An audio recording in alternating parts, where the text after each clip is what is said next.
আসসালামু আলাইকুম। আহ, আচ্ছা, গতদিন আমরা অপটিক্যাল ফাইবার না, সরি, আমরা মাইক্রোওয়েভটা শুরু করেছিলাম। মাইক্রোওয়েভের বিভিন্ন প্যারামিটার, ট্রান্সমিশন প্যারামিটার যেগুলো আছে, ইম্পিডেন্স ম্যাচিং, রিফ্লেকশন কোএফিসিয়েন্ট, ভিএসডব্লিউ, এগুলোর সাথে আমরা গতদিন পরিচিত হয়েছি, ঠিক আছে। আজকে আহ, এরপর আমরা মনে হয় এটাও দেখেছিলাম যে এফিসিয়েন্সির ইকুয়েশনটা কি আর ভোল্টেজ রেগুলেশনটা কিভাবে মেজার করতে হয়, ঠিক আছে। তো এফিসিয়েন্সি কিভাবে মেজার করতে হয়? এফিসিয়েন্সি হচ্ছে তোমার একটা ট্রান্সমিটার এবং একটা রিসিভার যদি থাকে, তোমার সেই ট্রান্সমিটার এবং রিসিভারের power deliver to the receiver by the power send to the transmission end, ঠিক আছে। এটা হচ্ছে এফিসিয়েন্সি, এটা পার্সেন্টেজটা হচ্ছে এফিসিয়েন্সি, যে কতটুকু পাওয়ার ট্রান্সফার হয়েছে। আচ্ছা, ভোল্টেজ রেগুলেশন হচ্ছে চেঞ্জ, মানে কতটুকু পাওয়ার ট্রান্সমিট করেছে এবং কতটুকু রিসিভ হয়েছে, এর মধ্যে যে চেঞ্জটা হয়েছে তার মানে কতটুকু, মানে তোমার ভোল্টেজটা রেগুলেট হলো, সেটা হচ্ছে তোমার voltage regulation. Voltage regulation is defined as the change in the magnitude of the voltage, ঠিক আছে, between the sending and receiving and. তো এটাও আমরা পাওয়ার ট্রান্সমিটেড এবং রিসিভড দিয়ে দুইটা ডিফারেন্স বের করে, sending end voltage minus receiving end voltage by sending end voltage, তো এটা দিয়ে আমরা পার্সেন্টেজটা বের করতে পারি। তো এই হচ্ছে মোটামুটি ট্রান্সমিশন এফিসিয়েন্সি এবং ভোল্টেজ রেগুলেশন। আচ্ছা, এখন ইম্পিডেন্স, যে আমরা ইম্পিডেন্স ম্যাচিং সম্বন্ধে জানলাম, রিফ্লেকশন কোএফিসিয়েন্ট জেনেছি, তাই না? ইম্পিডেন্স ম্যাচিং থাকতে হবে, এটা আমরা জানলাম। যে রিফ্লেকশন কোএফিসিয়েন্ট হচ্ছে রিফ্লেকশন হওয়ার যে রিফ্লেক্টেড এবং ইনসিডেন্ট ভোল্টেজের যে রেশিওটা, এটা হচ্ছে রিফ্লেকশন কোএফিসিয়েন্ট, যে কতটুকু ওয়েভ আমার রিফ্লেকশন হচ্ছে। তো এই রিফ্লেকশনটা এক্সপেক্টেড না, ঠিক আছে, রেডিয়েশন হওয়াটা হচ্ছে এক্সপেক্টেড, এই জন্য রিফ্লেকশন কোএফিসিয়েন্টটা কম থাকা ভালো। আর ভিএসডব্লিউআরটাও কম থাকা ভালো, এটাও হচ্ছে রিফ্লেকশনটাই বোঝায়। এটা হচ্ছে ভোল্টেজ রিফ্লেকশনের কারণে যে স্ট্যান্ডিং ওয়েভটা তৈরি হয় তার ম্যাক্সিমাম এবং মিনিমাম ভোল্টেজের রেশিওটা, ঠিক আছে। এবং এটা in terms of reflection coefficient দিয়েও এক্সপ্রেস করা যায়। তো এই আমরা এগুলা সবকিছুই কিসের সাথে সম্পর্ক? যে ইম্পিডেন্স ম্যাচিং এর সাথে সম্পর্ক। যে ইম্পিডেন্স ম্যাচিং যদি ঠিক মতো না হয় তাহলে রিফ্লেকশনটা বেশি হয়, ঠিক আছে। তো রিফ্লেকশনটা বেশি হয়, এই শুধু যে রিফ্লেকশন হয় তা না, বিভিন্ন ধরনের লস হতে পারে, যেমন losses due to impedance mismatch, এটার কারণে কি কি লস হতে পারে? The transmission line is not terminated with a matched load occurs in losses. The losses are many types such as attenuation loss, reflection loss, transmission loss, return loss, insertion loss, ঠিক আছে। এই ধরনের loss গুলা হতে পারে। তো এই প্রত্যেকটা লসের ডেফিনেশন এখানে মোটামুটি দেওয়া আছে, যে লস গুলা কিভাবে মেজার করা হয়, ঠিক আছে। How the losses are measured. Attenuation loss, attenuation লসটা এখানে মেজার করার ইকুয়েশন হচ্ছে এটা, যদি in terms of dB, ঠিক আছে। The loss that occurs due to the absorption of the signal in the transmission line is termed as the attenuation loss. সিগন্যালটা transmission line অ্যাবসর্পশনের কারণে যে লসটা হয় সেটাকে বলছে। তো অ্যাবসর্পশন, এই অ্যাটেনুয়েশন লস, অ্যাটেনুয়েশন মানে কি? অ্যাটেনুয়েশন মানে চেঞ্জ হওয়া, কোন একটা সিগন্যালের স্ট্রেংথটা চেঞ্জ হয়ে যাওয়া মানে কিন্তু অ্যাটেনুয়েশন। তো অ্যাটেনুয়েশন লস মানে অ্যাটেনুয়েশনের কারণে যে লসটা হচ্ছে, ঠিক আছে। তো এটা তোমার ট্রান্সমিশন লাইনে অ্যাবসর্পশনের কারণে হয়। তো it's express like 10 log EI minus ER by PT। এখানে EI হচ্ছে ইনসিডেন্ট এনার্জিটা বা ইনপুট এনার্জি যেটা, সেটা, আর ER হচ্ছে রিফ্লেক্টেড এনার্জি, আর PT হচ্ছে transmitted energy to the load. এই লোডে কতটুকু ট্রান্সমিট হচ্ছে। আচ্ছা, রিফ্লেকশন লস হচ্ছে যতটুকু রিফ্লেক্টেড হয়, the loss that occurs due to the reflection of the signal. তো রিফ্লেকশন লস ইন ডিবি হচ্ছে 10 log EI by EI minus ER। এটা EI এবং ER এর ডিফারেন্সটা, আর উপরে হচ্ছে EI, এটা রেশিওটা দিয়ে মেজার করা হয়। EI হচ্ছে দা ইনপুট এনার্জি আর ER হচ্ছে রিফ্লেক্টেড এনার্জি, ওকে। তারপর ট্রান্সমিশন লস বলতে যেটা বোঝায়, মানে ট্রান্সমিশন আমরা বলেছিলাম বিভিন্ন প্যারামিটারের সাথে পরিচিত হয়েছি। রেজিস্ট্যান্সের কারণে তোমার ট্রান্সমিশন লস হয়, তাই না, যেটাকে আমরা ওহমিক লস বলছি। তো ওই সমস্ত প্যারামিটারের কারণে লস হয়, the loss that occurs while transmission through the transmission line. এটাকে মেজার করা হয় 10 log EI বাই ইটি, কতটুকু আমি এনার্জি দিয়েছিলাম এবং কতটুকু ট্রান্সমিট হয়েছে, এটা রেশিওটা দিয়ে মেজার করা যায়। আচ্ছা, রিটার্ন লস কি? The measure of the power reflected by the transmission line. Transmission লাইনে তোমার যে লসটা হলো, লসের পরে যতটুকু রিটার্ন করলো বা রিফ্লেক্টেড হলো, সেই রিফ্লেক্টেড পাওয়ারটা হচ্ছে রিটার্ন লস। ট্রান্সমিশন লাইনের কারণে এটা হচ্ছে, ঠিক আছে। আর এই রিফ্লেক্টেড লসটা হচ্ছে তোমার ইম্পিডেন্স মিসম্যাচিং এর কারণে যেটা হচ্ছে, আর এটা হচ্ছে ট্রান্সমিশন লাইনের কারণে যে লসটা রিফ্লেকশন হয়, সেটা হচ্ছে return loss, which is represented as EI by ER. EI হচ্ছে ইনপুট এনার্জি আর ER হচ্ছে রিফ্লেক্টেড এনার্জি। এই রেশিওটা যদি ডিবিতে কনভার্ট করো তাহলে পাবা তোমার রিটার্ন লস। আর ইনসারশন লস হচ্ছে এটা দুইটা রেশিও, তো দুইটা এনার্জি রেশিও। তো এই দুইটা এনার্জি কি? The loss that occurs due to the energy transfer using the transmission line. তার মানে কতটুকু ট্রান্সফার হলো ট্রান্সমিশন লাইন দিয়ে compare to the energy transfer without transmission line. তার মানে ট্রান্সমিশন লাইনটা যদি না থাকতো তাহলে কতটুকু যেত পাওয়ার ট্রান্সমিট হতো, আর যদি ট্রান্সমিশন লাইন থাকে তাহলে কতটুকু হবে, সেটা রেশিওটা হচ্ছে ইনসারশন লস। ঠিক আছে। E1 by E2, E1 হচ্ছে the energy received by the load when directly connected। তার মানে কোনো ট্রান্সমিশন লাইন দিয়ে যদি ট্রান্সমিট না হয় তাহলে received by the load when directly connected to the source without a transmission line। E2 হচ্ছে the energy received by the load when the transmission line is connected। এই দুইটা রেশিওকে ডিবিতে কনভার্ট করলে এটা পাওয়া যাবে। তো এগুলা নিয়ে যদি আমরা EI জানি বা ER জানি, ইটি জানি, তাহলে আমরা কিন্তু লস গুলা বের করতে পারবো। ঠিক আছে।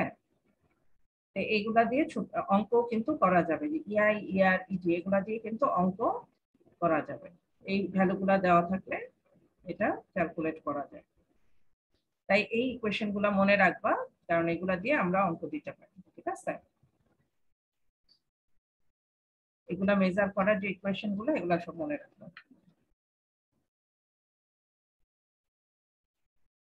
এরপর কি? Stub matching. স্টাব ম্যাচিং হচ্ছে এটা হচ্ছে measure to stop the impedance matching. ঠিক আছে। ইম্পিডেন্স ম্যাচিংটা যে হচ্ছে, if the load impedance mismatches the source impedance, a method called stub matching is sometimes used to achieve matching। Stub matching মানে impedance matching করানোর জন্য যে মেথড, ঠিক আছে, সেই মেথডটাকে বলে স্টাব ম্যাচিং। তো এই প্রসেসে যেটা করা হয়, it is the process of connecting the sections of open or short circuit lines called stubs. ঠিক আছে। ওপেন অথবা শর্ট সার্কিট লাইন কানেক্ট করা হয়, the process of connecting the sections of open or short circuit lines called stubs। এই যে একটা portion of section of open বা short circuit line যে আমি এখানে কানেক্ট করব, ওই অংশটাকে স্টাব বলে। In the shunt with the main line, লাইনটির সাথে শান্ট হিসেবে লাগানো হয়। ঠিক আছে। Shunt with the main line at some point or points can be termed as stub matching. ঠিক আছে। অনেকটাই যে এরকম, এখানে যেমন কি শান্ট হিসেবে লাগানো আছে শর্ট সার্কিট একটা। ঠিক আছে। এখানে যেমন দুইটা শান্ট লাগানো, দুইটা স্টাব লাগানো আছে, এই জন্য এটাকে সিঙ্গেল স্টাব ম্যাচিং বলে, এটাকে ডাবল স্টাব ম্যাচিং বলে। এই ট্রান্সমিশন লাইনে এরকম কোন একটা হয়তো ইম্পিডেন্সের সাথে, এটা একটা ইম্পিডেন্স, এটার সাথে এখানে প্যারালেলে শান্ট হিসেবে তোমার একটা শর্ট সার্কিটের স্টাব লাগানো আছে, তো এটাকে বলে স্টাব ম্যাচিং। ঠিক আছে। At higher microwave frequency, basically two stub matching techniques are employed। মানে হাই ফ্রিকোয়েন্সিতে, মাইক্রোওয়েভ ফ্রিকোয়েন্সিতে হাই ফ্রিকোয়েন্সি, তো হাই ফ্রিকোয়েন্সিতে ডাবল হাব ম্যাচিংটা অ্যাপ্লাই করা হয়। সিঙ্গেল স্টাব ম্যাচিং হচ্ছে a stub of certain fixed length is placed at some distance from the load। ঠিক আছে। স্টাবটা কানেক্ট করা হয়, it is used only for a fixed frequency because for any change in frequency the location of the stub has to be changed। তার মানে একটা fixed ফ্রিকোয়েন্সির জন্য এটা সবসময় ইউজ করা হয়, ভ্যারিয়েবল ফ্রিকোয়েন্সির জন্য এটা ইউজ করা যাবে না, because for any change in frequency the location of the stub has to be changed, which is not done। This method is not suitable for coaxial, this is not suitable for coaxial line। Okay। Double stub matching, two stubs of variable length are fixed at certain position। বিভিন্ন পজিশনে দুইটা stub variable লেংথের দুইটা staff দেওয়া থাকে। as the load changes only the lengths of the stuffs are adjusted, তার মানে অনেকটা variable এর মতো, মানে ভ্যারি করা যায়, লেংথটাকে ভ্যারি করা যায়। as the load changes only the lengths of the stuffs are adjusted to achieve matching. Matching achieve করার জন্য জাস্ট স্টাফের লেংথটা ভ্যারি করা হয়। This is widely used in laboratory practice as a single frequency matching device.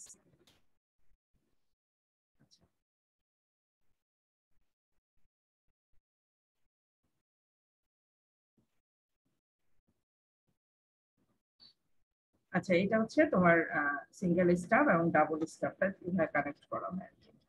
The single stub matching and double stub matching এখানে দেখানো হচ্ছে, ঠিক আছে। আচ্ছা, এই গেল তোমার মোটামুটি থিওরি, যেগুলো আমরা মাইক্রোওয়েভ থেকে ট্রান্সমিশন লাইন রিলেটেড কিছু প্যারামিটার সম্বন্ধে জানলাম, কিছু লস কিভাবে মেজার করতে হয় ওগুলাও দেখলাম, আর ইম্পিডেন্স ম্যাচিং করানোর জন্য স্টাফ ম্যাচিং করা হয় এটা কি জিনিস দেখলাম, ঠিক আছে।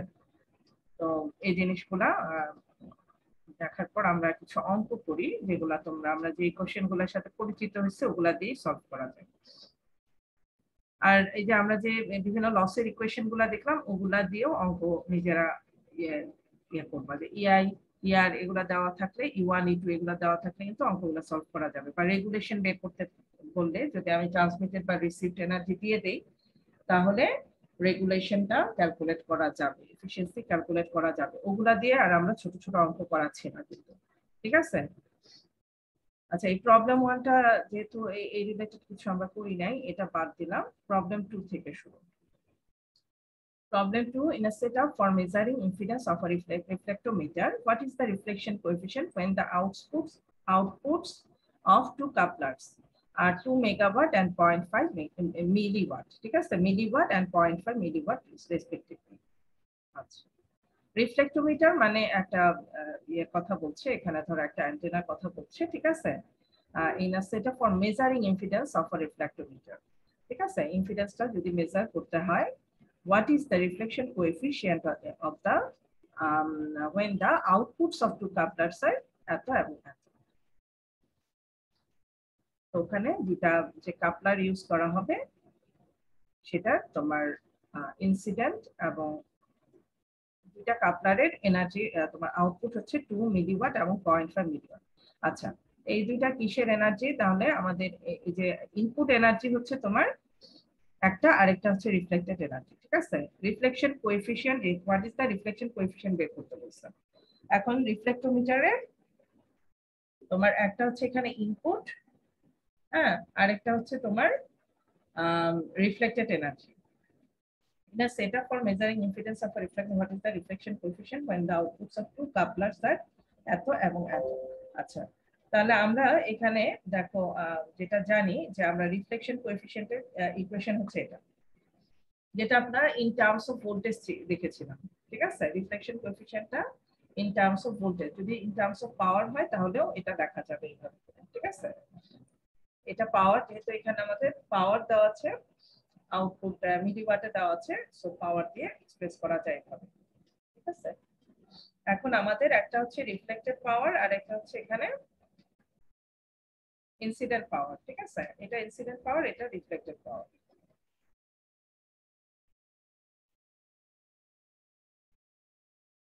হ্যাঁ, যে কাপলারের এক পাশে হচ্ছে তুমি যেটা ইনপুট দিচ্ছ, আরেক পাশে থেকে পাচ্ছি আমি রিফ্লেক্টেড পাওয়ারটা। তো রিফ্লেক্টেড পাওয়ারটা হচ্ছে এটা যেটা 50 মিলিওয়াট, এটা যদি তুমি 0.5 ধরো, এটাকে আচ্ছা 50 মিলিওয়াট হবে না, এটা ওয়াটে কনভার্ট করেছে, দেখো ওয়াটে কনভার্ট করে নিয়েছিল, এটা মিলিওয়াটে লিখেছে, আবার মিলিওয়াট না, এটা মিলিওয়াটে 100 দিয়ে গুণ করলে তো মিলিওয়াট হওয়ার কথা না, ঠিক আছে। মিলিওয়াটে দেওয়া আছে, ওয়াটে কনভার্ট করলো, দেন একই কথা, দুইটা যদি তুমি ওয়াটে কনভার্ট নাও করো, দুইটা যেহেতু আমি রেশিও আকারে দেখাচ্ছি, কাটাকাটি হয়ে তোমার এটা রেশিও তোমার ইউনিট গুলা কাটাকাটি হয়ে যাবে, সো এটা কনভার্সনের দরকার নেই, ঠিক আছে। কনভার্ট না করেও তুমি পিআর এবং পিআই দুইটা যদি বসায় দাও, তার মানে সরাসরি যদি 0.5 এবং 2 বসায় দাও, তাহলে ইউ ক্যান ক্যালকুলেট দিস, ওকে। তাহলে খুবই সিম্পল, যে যদি কোনো কাপলারের দুইটা আউটপুট দেওয়া থাকে, তার মানে এখানে একটা দেওয়া আছে তোমার ইনপুট পাওয়ার, আর একটা হচ্ছে রিফ্লেক্টেড পাওয়ার। ঠিক আছে, এটা যেহেতু বলেছে রিফ্লেক্টোমিটার, সো এটার একটা পাওয়ার হচ্ছে রিফ্লেক্টেড পাওয়ার, আর একটা হচ্ছে ইনপুট পাওয়ার। ঠিক আছে,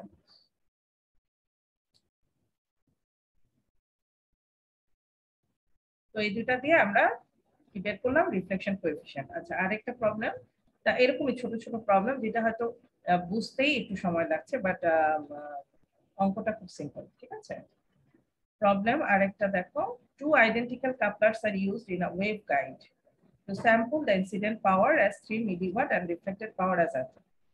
Find the VSWR. কি কি দেওয়া আছে বলছে, ইনসিডেন্ট পাওয়ারটা দেওয়া আছে এবং রিফ্লেক্টেড পাওয়ারটাও দেওয়া আছে, VSWR ক্যালকুলেট করতে বলছে, ভোল্টেজ স্ট্যান্ডিং ওয়েভ রেশিও। ওইটা কি ছিল ইকুয়েশন, ওইটা ইকুয়েশন ছিল ম্যাক্সিমাম স্ট্যান্ডিং ওয়েভের maximum voltage by minimum voltage, তাই না? এখানে তো ম্যাক্সিমাম মিনিমাম দেওয়া নাই, কি দেওয়া আছে, ইনসিডেন্ট পাওয়ার দেওয়া আছে, রিফ্লেক্টেড পাওয়ার দেওয়া আছে।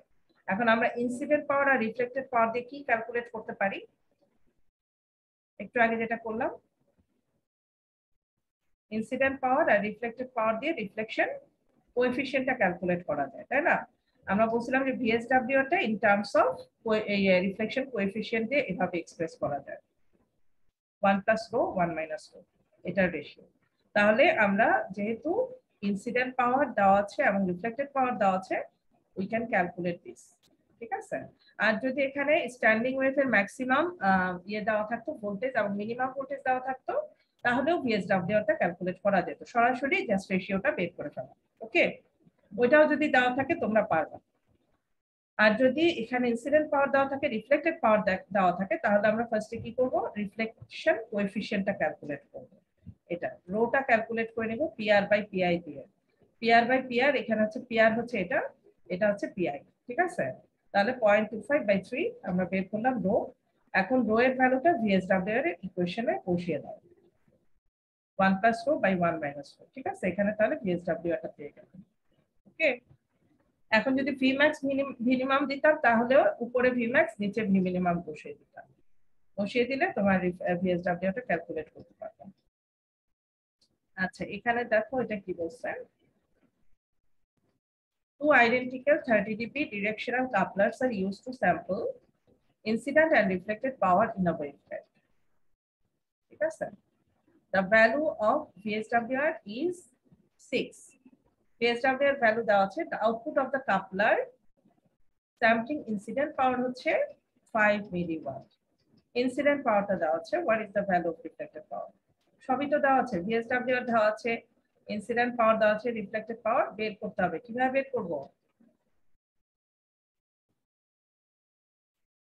ইনসিডেন্ট পাওয়ার দেওয়া থাকলে রিফ্লেক্টেড পাওয়ার কিভাবে বের করা যায়, আমরা যদি রিফ্লেকশন কোএফিসিয়েন্টটা জানতে পারি, তাই না?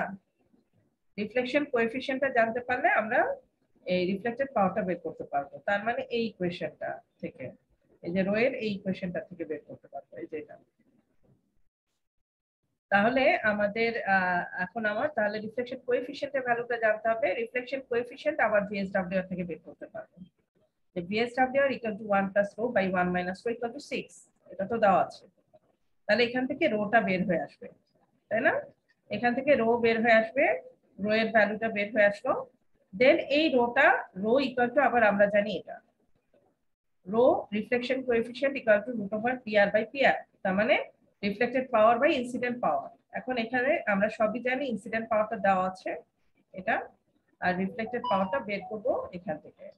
তাহলে rho square equal to PR by PR, PR equal to rho square PR. ঠিক আছে, তাহলে রো এর ভ্যালুটা তো ক্যালকুলেট করে নিলাম এখান থেকে, ভিএসডব্লিউ থেকে এটা বসিয়ে দিলে এই ক্যান গেট দা রিফ্লেক্টেড পাওয়ার। ঠিক আছে, তো এরকম ছোট ছোট অঙ্কগুলা একটু দেখবা, এই জাতীয় অঙ্ক যেগুলা ভিএসডব্লিউ দিয়ে কয়েকটা করালাম, আর রিফ্লেকশন কোএফিসিয়েন্টে কয়েকটা করালাম, এরকমই তোমরা রেগুলেশনের জন্য আমি সব দিয়ে দিতে পারি, ওটা করতে হবে, বা এফিশিয়েন্সির জন্য দিতে পারি, তাই না? ট্রান্সমিটেড পাওয়ার রিসিভ পাওয়ার দিয়ে দিলাম, ওটা দিয়ে ক্যালকুলেট করা যাবে, দেন লস গুলা ক্যালকুলেট করা যাবে যদি ইনপুটস গুলা দেওয়া থাকে। ঠিক আছে, ইনপুট পাওয়ার, রিফ্লেক্টেড পাওয়ার দিয়ে দিলাম, then you can calculate the transmitted পাওয়ারটাও দিয়ে দিবে, তোমরা ওগুলা কিন্তু কিছু কিছু লস ক্যালকুলেট করতে পারবে। ঠিক আছে, তো এই জাতীয় অঙ্ক এখানে একটু প্র্যাকটিস করবা। ওকে। আচ্ছা, শেষ তো সিলেবাস। তো কোনো কোশ্চেন থাকলে বলো তোমাদের। আর পুরা ইয়েতে কোথাও কোনো কিছু বুঝতে সমস্যা আছে কিনা, যদি থাকে তাহলে হয়তো আমরা আরেকটা ক্লাস সেক্ষেত্রে তোমাদের দ্বিতীয় ক্লাস হিসেবে নিব আর কি। ম্যাম অ্যামপ্লিটিউড মডুলেশনের কিছু অঙ্ক দেখাবেন বলছিলেন। আচ্ছা, অ্যামপ্লিটিউড মডুলেশনে অঙ্ক দেখাবো বলতে যে ম্যাডাম যে ওইখান থেকে আমরা কিছু অঙ্ক করিয়েছি, আর কিছু অঙ্ক তোমরা নিজেরা প্র্যাকটিস করবে, ঠিক আছে? আমি একটু শেয়ার করছি দাঁড়াও।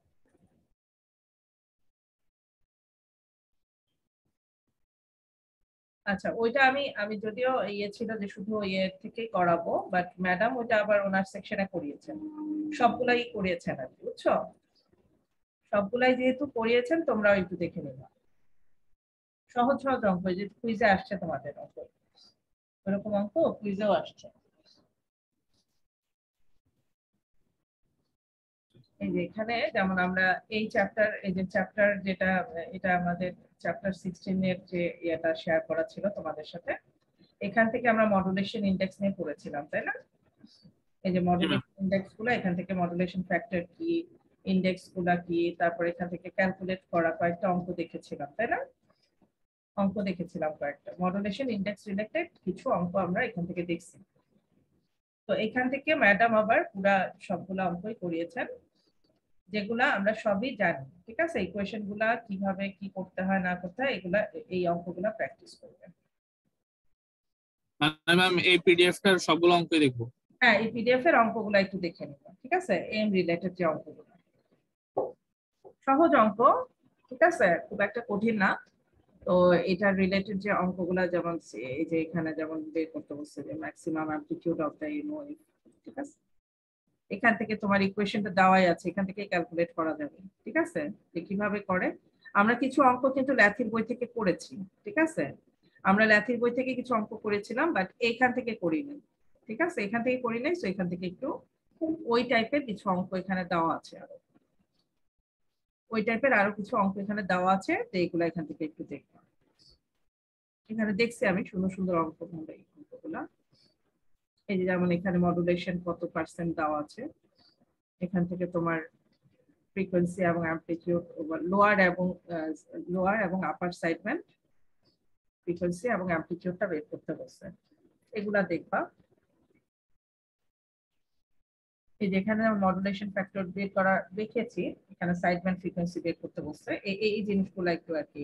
ম্যাম স্ক্রিন শেয়ার দিলে দেখতে পারতাম আমরা। ও আচ্ছা, স্ক্রিন শেয়ার না দিয়ে দেখাচ্ছি, সরি সরি সরি, আমি আসলে ভাবতেছি যে আমি স্ক্রিন শেয়ার দিয়েছি।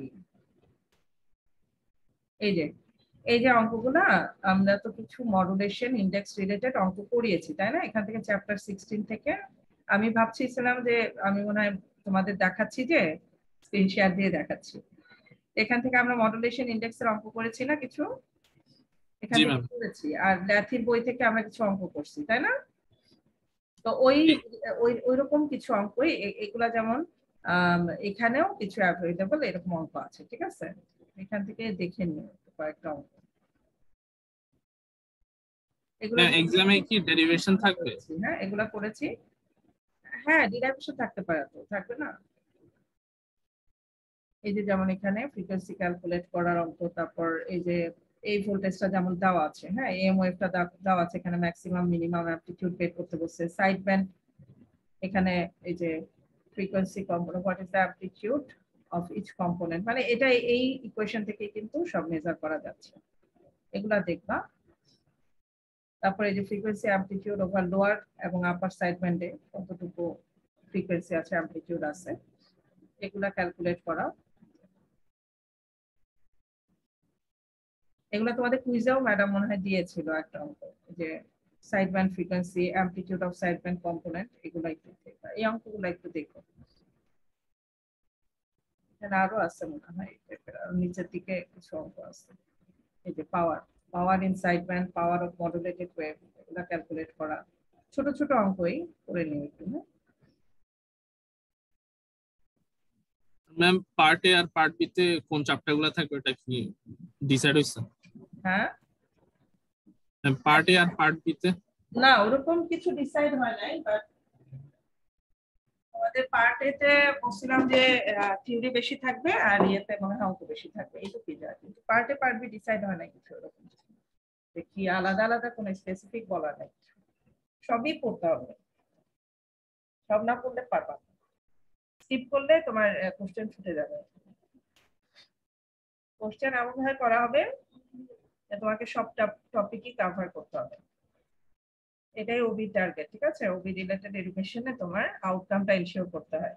তো আউটকাম এনশিওর করা মানে কি, যে তুমি সবকিছু পড়ছো, সবগুলা টপিক তুমি যাতে টাচ করো এবং তোমার সবগুলা টপিক রিলেটেড ইয়েতে তুমি অ্যাচিভ করো, ঠিক আছে? তোমার আউটকামটা সেটাই হচ্ছে টার্গেট। তো এই জন্য আমাদের কোশ্চেনটাও সেভাবে করতেই ইনস্ট্রাকশন দেওয়া, ঠিক আছে? যে আমরা যাতে সবগুলা কোর্স আউটকাম যেন টাচ করে আমাদের কোশ্চেনে, এবং তোমরা যেন সেগুলো অ্যান্সার করো, শুধু টাচ করলে হবে না। কোশ্চেনটা এমন ভাবে করা যে আমি চয়েসও দিব এমন ভাবে যে সেম টপিক থেকে চয়েস দিব, বুঝা গেছে? সেম টপিক থেকে চয়েস দিলে কি হবে, তোমাকে যে কোনো একটা তো করতে হবে, রাইট? জি ম্যাম। চয়েসটা এমন ভাবে দিতে হবে যেন সেম টপিক থেকে তোমার পার্ট বি তে কোশ্চেন প্যাটার্ন চেঞ্জ হতে পারে কিনা আমরা জানি না, বাট আমরা হেডের ইনস্ট্রাকশনের অপেক্ষায় আছি। এখন যেটা শুনতেছি উনি 50 মার্কস এর কোশ্চেন করতে বলতেছে, which will be converted to 70, ঠিক আছে? এরকম শুনতেছি, বাট আগের মতোই সবকিছু কোশ্চেন করতে হবে, তবে কোশ্চেন সংখ্যা কতগুলা হবে সেটা একটু স্যারকে আমরা জানবো আর কি, স্যারের কাছ থেকে। ওকে, তবে আমরা যেহেতু দুইজন ইনস্ট্রাক্টর, আমাদের দুইটা পার্ট হবে, এটা মোটামুটি ধরে রাখতে পারো আর কি। আর আমরা টপিক কি কি কভার করছি জানো তো নাকি? জি ম্যাম। হবে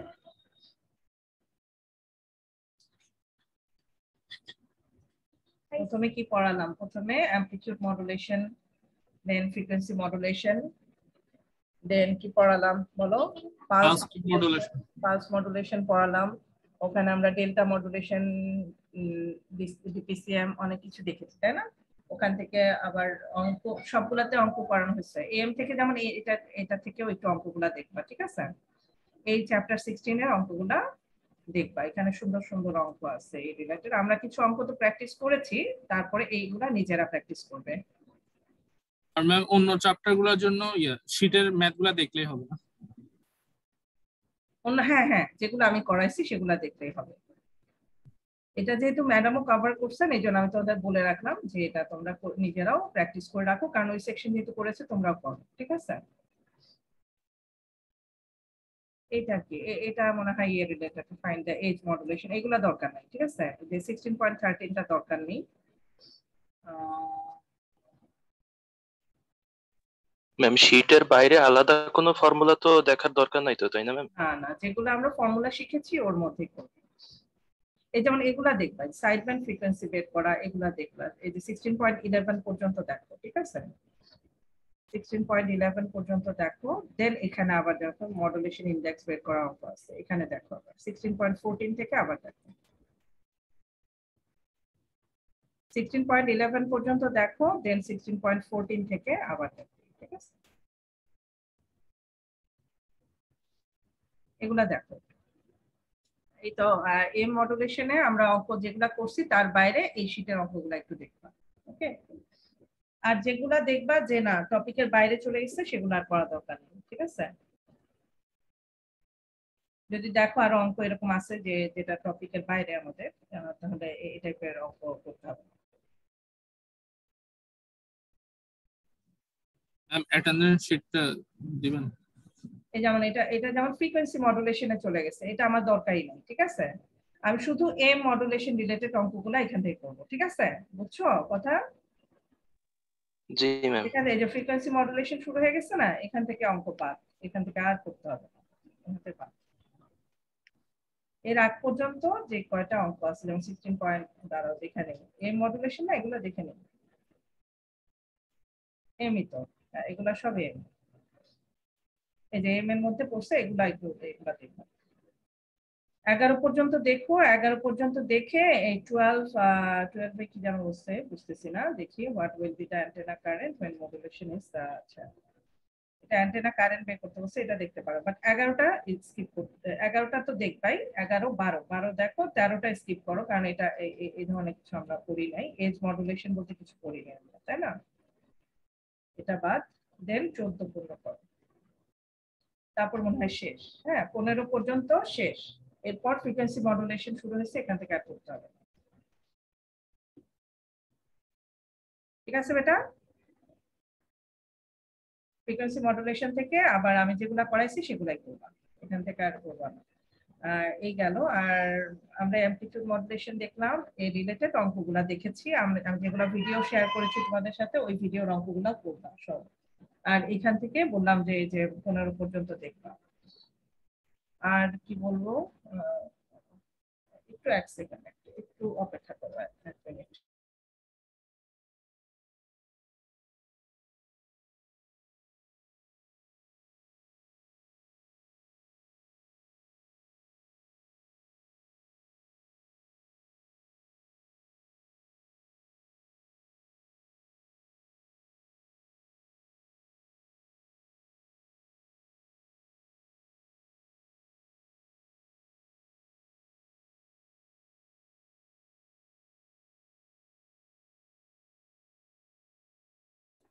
হ্যাঁ, এরপর আমরা ফ্রিকোয়েন্সি মডুলেশন দেখছি, ফ্রিকোয়েন্সি মডুলেশন রিলেটেড অঙ্ক করেছি, ঠিক আছে? ওই অঙ্কগুলা দেখবা।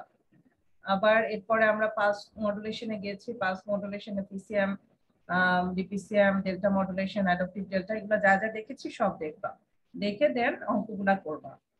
মাল্টিপ্লেক্সিং এর সাথে মিডিয়ে অঙ্ক করছিলাম না, মাল্টিপ্লেক্সিংটা করেছি, টিডিএম এফডিএম ওগুলা দেখলাম, দেখার পরে ওইগুলার সাথে কিছু অঙ্ক করেছি। মাল্টিপ্লেক্সিং এর অঙ্ক দেখবা, পিসিএম এর অঙ্ক দেখবা, ওকে?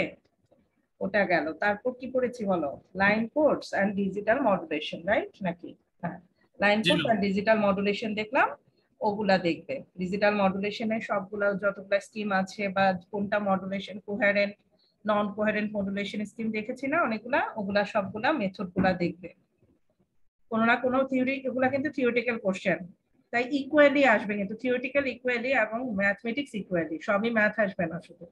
বারবার বলছি, তোমরা কিন্তু ধরে নিও না শুধু ম্যাথ আসবে না, ঠিক আছে? শুধু ম্যাথ আসবে না, থিওরি অবশ্যই আসবে, ডিরাইভেশন আসবে, ওকে?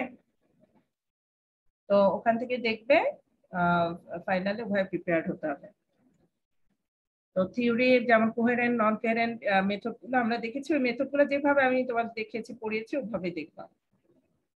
আর কি পড়িয়েছি এরপর, ওইটার ডিজিটাল মডুলেশনে অঙ্ক করালাম, ছোট ছোট কয়েকটা বাচ্চাদের কিছু অঙ্ক যে, ওগুলা করবা। এই যে এসকে এফএসকে নিয়ে যে পিএসকে, এগুলার এমআরই মডুলেশন, এগুলা থেকে অঙ্ক করাইছি, এগুলা দেখবা। আর এরপরে নয়েজ পারফরমেন্স দেখেছিলাম, ডিজিটাল মডুলেশনের নয়েজ পারফরমেন্স দেখবা, অবশ্যই দেখবা, ঠিক আছে? ওখানে ওই থিওরি গুলা পড়বা, যে পারফরমেন্স অ্যানালিসিসটা কিভাবে করতে হয়, ঠিক আছে? ওটা দেখবা। দেন গেল এটা। তারপর কি পড়িয়েছি বলো? মাল্টিপল অ্যাক্সেস টেকনিক্স, না নাকি? Multiple access, spread spectrum, multiple access techniques গুলা দেখেছি। ওখানে আমরা ডিএসএসএস এবং এফএইচএসএস এগুলা দেখলাম, সিডিএম এ দেখলাম, সিডিএম এটা মাল্টি ইউজার দিয়ে দেখেছি, এগুলা দেখবে। এগুলা তো খুব মজার ছিল, ওই টপিকটা দেখবা। ওখানে তো থিওরিটাই মেইন, তারপরে এক্সাম্পল গুলা যেভাবে দেখে শিখিয়েছি না, এক্সাম্পল দিয়ে দিয়ে ওই এক্সাম্পল গুলা খেয়াল করে দেখবা, কারণ আমি ওই এক্সাম্পলে ভ্যালু ট্যালু গুলা চেঞ্জ করে দিতে পারি। যেমন ধরো বললাম যে একটা ডিফারেন্ট কোড দিয়ে দিলাম, যে হ্যাঁ একটা ইউজারকে এরকম একটা কোড দেওয়া আছে, তার ফ্রিকোয়েন্সি গুলা কিভাবে সে সিলেক্ট করবে, বা তার ফার্স্ট হপ কি হবে, সেকেন্ড হপ কি হবে, ওকে? ওগুলা কিছু চেঞ্জ করে দিতে পারি। ওটা হচ্ছে তোমাদের ইয়ের মতো আর কি, যে অ্যাপ্লিকেশনটা বুঝতেছো কিনা এটা দেখার জন্য। আর কি পড়ালাম? এরপরে আসলাম আমরা মনে হয় একদম জিএসএম, সেলুলার থেকে কিছু অঙ্ক পড়িয়েছি, তাই না? ওটা দেখবা খুব খেয়াল করে। ওগুলা সবই খুব সংক্ষেপে যেহেতু পড়িয়েছি জিনিসগুলাও, অঙ্ক মনে হয় খুব বেশি করানো হয় নাই, সো ওগুলা দেখে যাবা। মানে প্রত্যেকটা জিএসএম এ যেমন আমরা কল ফ্লো গুলা দেখেছিলাম, তাই না? Input call, incoming call, outgoing call flow দেখেছিলাম। তারপরে জিএসএম এর আর্কিটেকচারটা দেখেছি। দেন আমরা সেলুলারে বেশ ভালো মতোই দেখেছি, সেলুলার কমিউনিকেশনে কিভাবে তোমার সেলগুলা সেলের যে রিইউজ রেশিও ইত্যাদি ইত্যাদি অনেক কিছু দেখেছি, তাই না? ওগুলা কিভাবে ক্যালকুলেট করতে হয় ওগুলা শিখবা।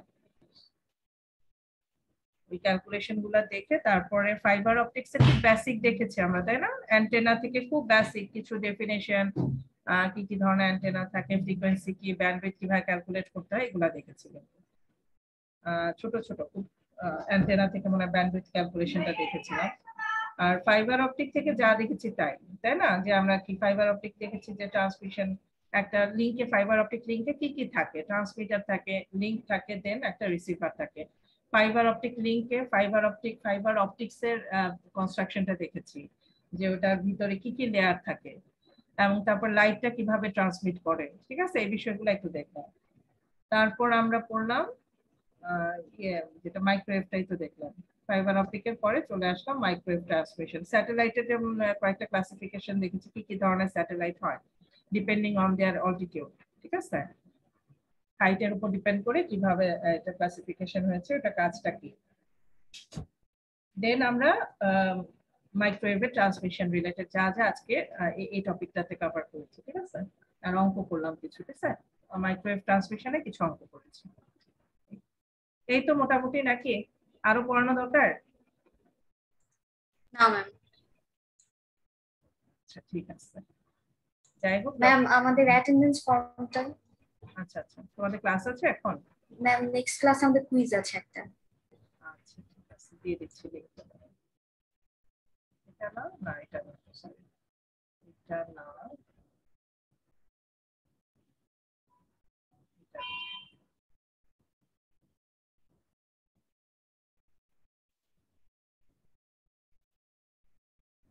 তাহলে তোমরা ভালো থেকো, ঠিক আছে? ঠিক মতো পরীক্ষা দিবে, আর best of luck to all of you. Okay, সুন্দরভাবে পরীক্ষা দিবে ইনশাআল্লাহ, ভালো মতো পড়ালেখা করে। আর অনেক দোয়া রইলো তোমাদের জন্য, ভালো ইঞ্জিনিয়ার হও, ভবিষ্যতে ভালো মানুষ হও, ঠিক আছে? অ্যাটেন্ডেন্স লিংক দিয়ে দিছি, অ্যাটেন্ডেন্স দিয়ে দাও। এই তোমাদের সাথে কি কানেক্টিভিটি নাই আমার? আচ্ছা জি ম্যাম আছে। হ্যাঁ হ্যাঁ ঠিক আছে, তাহলে অ্যাটেন্ডেন্সের লিংক পেয়ে গেছো? অ্যাটেন্ডেন্স দিয়ে দাও। জি ম্যাম পেয়েছি। ঠিক আছে তাহলে, ওকে, তোমরা ভালো থেকো, আল্লাহ হাফেজ, আসসালামু আলাইকুম। ম্যাম অ্যাটেন্ডেন্সের লিংকটা তো দেখছি না চ্যাট বক্সে। দিলাম তো মাত্র, আচ্ছা আবার দিচ্ছি। জি ম্যাম, থ্যাংক ইউ ম্যাম। সবাই অ্যাটেন্ডেন্স দিয়ে তাহলে চলে যেতে পারো। আল্লাহ হাফেজ, আসসালামু আলাইকুম। ওয়ালাইকুম আসসালাম। আসসালামু আলাইকুম। ওয়ালাইকুম আসসালাম।